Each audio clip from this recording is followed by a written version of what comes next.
Рокот истече, заврши вонредната состојба во Македонија. Правните експерти предупредуваат дека уредбите со сила на законот повеќе не важат, односно од синоќе на полноќ. Професорката Тања Каракамишева во изјава за Алфа рече дека уставот е јасен, а вклучително и за изборите кои може да се одржат, но само со распишување на нова одлука со нов термин, односно 90 дена од сега. Алармираат дека истекот на вонредната состојба ја враќа државата во јасни уставни и законски рамки, кои секако ќе мора да се почитуваат.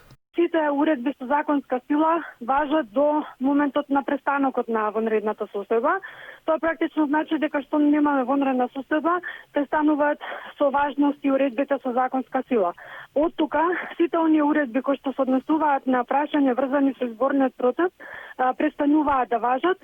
Државната изборна комисија има обврска да го следи изборниот законник, секако да го почитува и уставот и врз основа на тоа да се тераат сите активности врзани со политиката, односно со правните действија кои се однесуваат на уредување на прашања од изборниот процес. Сега следниот уставен основ е 90 дена од истекот на мандатот на стариот пратенички состав, што значи дека за одржување на избори потребно е да се донесе ново решение за распишување на редовни парламентарни избори кои би требале да се одржат некаде кон крајот на септември месец 2020 година.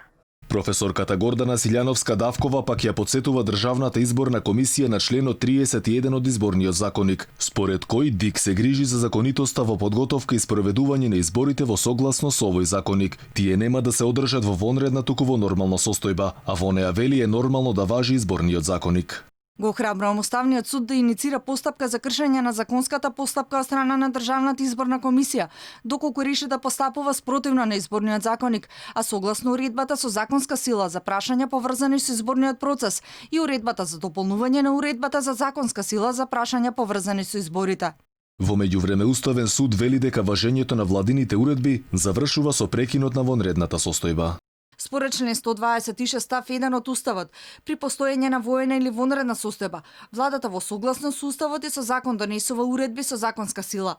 Во ставот 2 од истиот член се определува дека овластувањето на владата да донесува уредби со законска сила трае до завршувањето на воената или вонредната состојба, за што одлучува собранието. И доколку нема нов предлог до шефот на државата, тоа значи дека официјално по завршувањето датумски на 13 јуни е истечен рокот на последната одлука на вонредната состојба и предвремените парламентарни избори дефинитивно треба да се одржа на 5 јули.